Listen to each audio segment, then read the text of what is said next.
All right, Larry Krueger here from the Pig in a Pickle Krug Show with a little 49er update. Adam Schefter reporting this morning that Isaac Guerendo, the Niner rookie running back, despite the foot sprain, is going to go tonight against the Rams. So we'll hit on that and many more topics coming up next.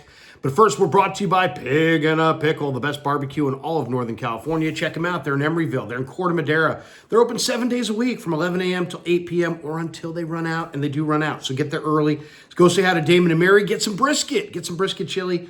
Tell them that Krug sent you. This video also brought to you by Sharp Corners Sports Cards and Collectibles. They're at 205 Cypress Avenue in Pacific Grove, California, along the Monterey Peninsula. Go check out my friend Anthony Catania. He's at 831-521-5264. Sharp Corners for all your sports cards and collectible needs. All right, Niners go tonight against the Rams. A Thursday night tilt at Levi's. Everything's on the line. If the Rams beat the Niners are cooked.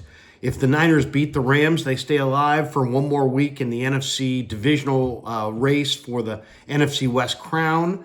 And this is going to be a good one. So let's talk a little bit about it. The Niners are 6-7, and they've blown division games. That's really why they're 6-7. They've blown 3 division games to the Rams, Cardinals, and Seahawks, games that they really should have won. And if they had won those games, they wouldn't be 6-7, would they? They'd be 9-4. Instead, they're 6-7, and needing this win tonight against the Rams. The Rams roll in playing well. They're 7-6. The Rams are 6-7 against the spread this year. The Niners are 5-8 against the number. Niners lead the all-time series 78-70 with 3 ties. Rams beat the Niners last year in week 17, or earlier this year was the last meeting, 27-24 down there in September. Last week, of course, the Niners beat the Bears 38-13, where the Rams took care of the Bills in a shootout 44-42. Now, the Rams offensively, 15th overall, 26th rush offense, 9th passing offense. It's a really good passing offense. They're 16th in scoring. Defensively, the Rams are 27th overall. It's not a good defense. They're 28th against the run, 24th against the pass, and 24th overall in scoring. The Niners offense is 4th overall, 7th rushing offense, 7th passing offense, 11th in scoring. Why? Because they're not good in the red zone. And the Niner defense overall is 3rd. Hard to believe because they're 12th against the run, 3rd against the pass, 21st in points allowed.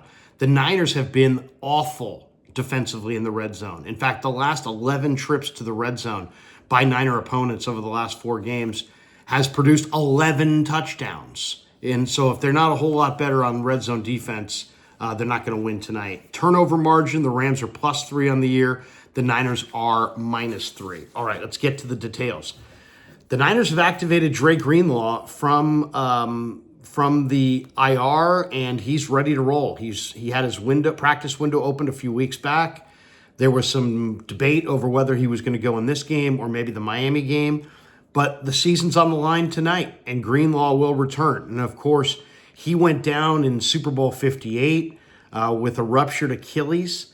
So here he is, less than a calendar year later, back on the football field. It's really a statement about the advancements of modern medicine and how hard Dre has worked to get back. This guy is their emotional leader on defense. This guy is their swagger. He represents their violence, their attitude, their swagger, their physical nature. He embodies everything that it means to be a 49er, and his return is huge. If you look at the biggest turnaround in this division this year, it's been Seattle. And why did they have a big turnaround on defense? They had a big turnaround because they were going with Terrell Dodson and Jerome Baker at the beginning of the year as inside backer, and now they're going with Ernest Jones IV and Tyrese Knight, the rookie out of UTEP, and they changed out their middle backers, and look at the difference in their defense. The 49ers, when they had Azeez Al-Shaair, Dre Greenlaw, and Fred Warner, those 3 linebackers just ran that second level. They did everything: run defense, pass defense, making tons of tackles, intimidating, closing space. Everything underneath was just taken away by those Niner linebackers. Azeez left in free agency because they couldn't afford him. Dre got hurt, and it left Fred all by himself this year. Now, They've gone with Devondre Campbell. It hasn't worked. Campbell has lost all of his agility. He's had a couple of good games tackle-wise, but when you watch the All-22, he's still getting picked on. And in this last game, D. Winters took over the nickel role in the second half against the Bears. Now, whose snaps get taken when Greenlaw comes back? It better not be Winters. You know, Winters plays fast and physical. He flies around. He makes a lot of plays. He gives that second level speed that they don't have otherwise. So to me, it's got to be Campbell. The question is, how many snaps can Greenlaw play tonight? How many snaps will they let him play? And what kind of impact can he make? Kyron Williams is a phenomenal running back. One of the better running backs in pro football. He's small, but he can catch the ball out of the backfield, and he's really dangerous in the red zone. So it's really vitally important that the Niners stop the Rams' run game. If Stafford has play action at his disposal for all 4 quarters, could be a really long day. The other guy who's coming back tonight is Isaac Guerendo. And Guerendo had a foot sprain, suffered last week. He had a really nice week last week of 128 yards and a couple touchdowns. But he didn't practice on Monday, didn't hit the field on Tuesday, was limited in Wednesday's practice. But according to Adam Schefter, Guerendo's going to play. So Guerendo averages 6 yards a pop. He's got explosive 4.3 speed. He can catch the ball like a wide receiver. He is at full speed in 2 steps, and he's close to 230 pounds. And to me, this game has got to be a complementary football game where the Niners run the ball. Now, how many carries can Guerendo take? I don't know. But you also have Patrick Taylor Jr., who's a very good back. You've got Keyshawn Vaughn, who's got a Super Bowl ring. He's a veteran back. You got Izzy Abinaconda, and anybody who's been watching me knows that I think Izzy Abinaconda is really good. So I like the Niner running backs, and I want to see a full-on 60-40 run-pass split. I want to see the Niners just run it down the Rams' throat. How the Niners run the ball in this game is going to determine who wins the game.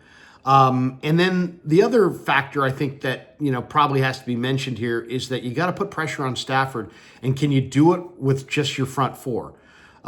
We don't know the status of Nick Bosa yet. I don't think Nick's going to go. But the Niners are going to have to get it done the way they got it done last week. Yetur Gross-Matos, Leonard Floyd, both those guys were incredible last week. They combined for 5 sacks. Those guys need to really play. Robert Beal, wouldn't hurt if he had a big day. The Niners have to put pressure on Stafford. It's the number one key to victory in this game. If they put pressure on Stafford, the numbers show he will throw you picks and you will beat them. He has 6 picks in the wins for the Rams this year. He has 22 interceptions in their losses. Put heat on the quarterback. He will throw you picks. If he throws you picks, you will beat the Rams. If you don't put pressure on Stafford, he won't throw picks. They'll run the ball just enough. He'll throw it on 3rd down to Puka and Cooper Kupp, playing pitch and catch all day against zone or man, and the Rams will win this game. That is the absolute number one key for the 49ers. The other key, I think, has got to be turnovers. I mean, the last month, the Rams have 1 turnover. The Niners have 8. 8. They're not going to be able to be -7 on the turnover table or even -2 and win this game. The Niners this year, when the turnovers are even or they're negative on turnovers, they lose. The only games they win are when they are plus on the turnover margin. So don't turn it over and get a couple takeaways, and that is going to be a major key to victory. So there you have it. Greenlaw has been activated off the IR. He's going to go. Isaac Guerendo has been activated, or he's not been activated. He was on the active roster, but he's a full go tonight. And the 49ers need this one badly. If I was giving any advice to the fans, I would say be loud. Be loud when the Rams have the ball and help your team come out with a victory. Thanks to Pig and a Pickle for being the title sponsor of The Krug Show. Thanks to Sharp Corners, Sports Cards and Collectibles for sponsoring this update. And thanks to all of you guys for supporting The Krug Show on YouTube.